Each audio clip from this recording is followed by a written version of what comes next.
Hello, c'est HR, votre chroniqueur. Alors aujourd'hui, je vais vous parler d'un film SF que j'ai découvert sur Prime Video. Il s'agit de The Long Distance. Ce film est une réelle surprise. Naturellement, je vais vous dire pourquoi. Mais avant cela, n'oubliez pas, si vous n'êtes pas abonné, pensez à le faire, pensez à la petite cloche pour les notifs, pensez à me mettre dans les commentaires le ou les noms des films SF avec des monstres que vous aimez, et également le ou les films survivalistes. Car ce film, The Long Distance, est un réel mixage entre le film d'horreur SF et le film survivaliste. Ce film est donc une réussite, je vais vous dire pourquoi. Let's go!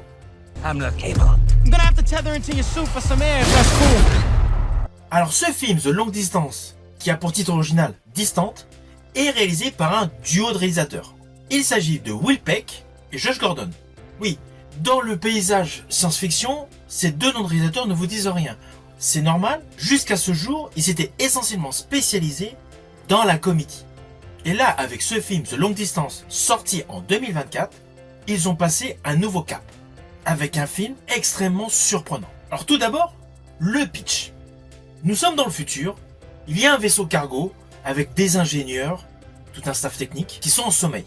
Malheureusement, ce cargo se retrouve au cœur d'une pluie d'astéroïdes.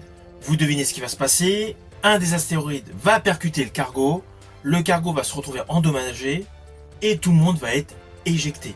C'est là que nous découvrons le premier personnage de ce film, Andy Ramirez, qui à peine réveillé, réalise qu'il est éjecté dans l'espace pour après s'écraser donc sur une planète inconnue. Alors assez rapidement donc, il s'écrase, il s'aperçoit que la planète a l'air totalement hostile, qu'il a de surcroît peu de réserves d'oxygène. Après avoir rencontré un autre escapé qui a tout installé pour envoyer un message de détresse, il s'aperçoit que les secours ne viendront pas avant 2 ans.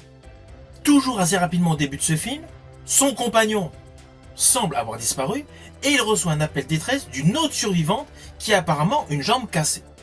Et celle-ci, naturellement, est à plusieurs kilomètres de sa position. Voilà, c'est le pitch de base de ce film. Alors ne vous inquiétez pas, je n'irai pas plus loin sur les lignes scénaristiques. Mais sachez que ce film a un suspense extrêmement haletant. Si vous avez aimé des films comme Pitch Black, toute la saga donc des Riddick, ce film est pour vous. Certes, c'est un petit budget, mais c'est un petit budget extrêmement bien maîtrisé, ce qui fait qu'on ne réalise pas que c'est un petit budget. Dans ce film, les monstres, les tripodes, sont extrêmement bien réalisés. Et côté monstres, il y a beaucoup de références cinématographiques. Car niveau effets spéciaux, effets visuels, on a réellement l'impression que le duo de réalisateurs a mis dans un checker le diptyque Zero Arrival avec Charlie Sheen, avec Planète Rouge avec Val Kilmer, Un soupçon de Dune et majoritairement la saga des Riddick portée par Vin Diesel. Si vous aimez l'ensemble des films que je viens de citer, ce film Longue Distance est pour vous. Alors côté casting, le film est naturellement porté par le personnage Andy Ramirez, interprété par Anthony Ramos. Alors Anthony Ramos, ces derniers temps, je l'ai vu dans pas mal de films SF, et ses compositions étaient bonnes. Alors oui, certains se diront que quelques-uns de ses rôles étaient assez simplistes, mais cet acteur est selon moi une valeur sûre. Lorsqu'on le voit dans un film, il est criant de vérité.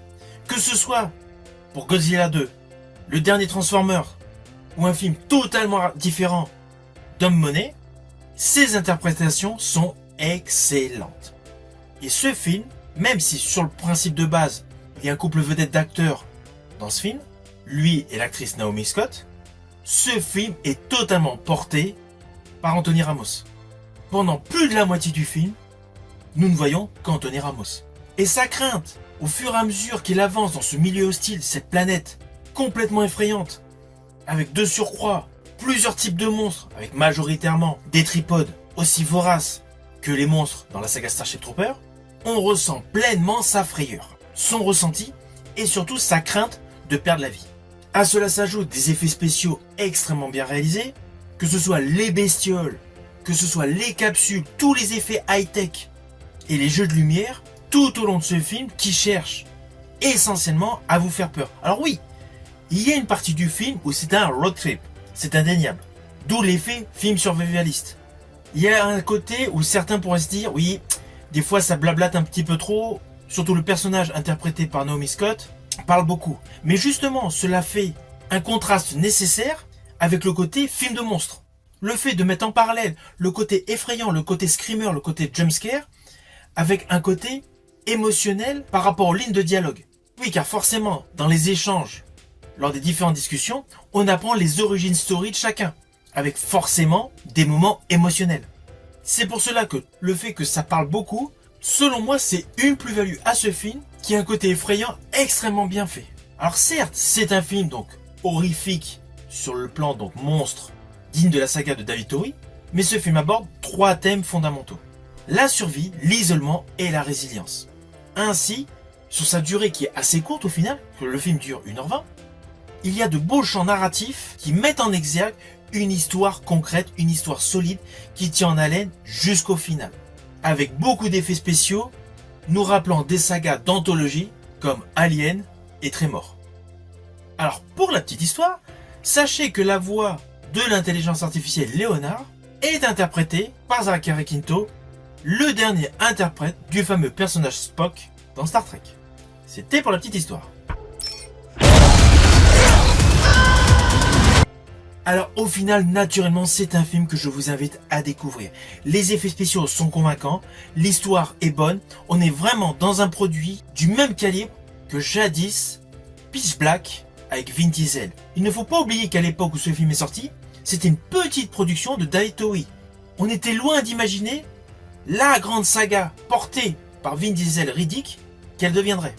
Et là, justement, dans ce film, The Long Distance, on retrouve ce côté claustro, ce côté angoissant, ce côté anxiogène qu'il y avait jadis dans ce très bon film de David Towie, Pitch Black. Je vous dis à bientôt pour une prochaine vidéo.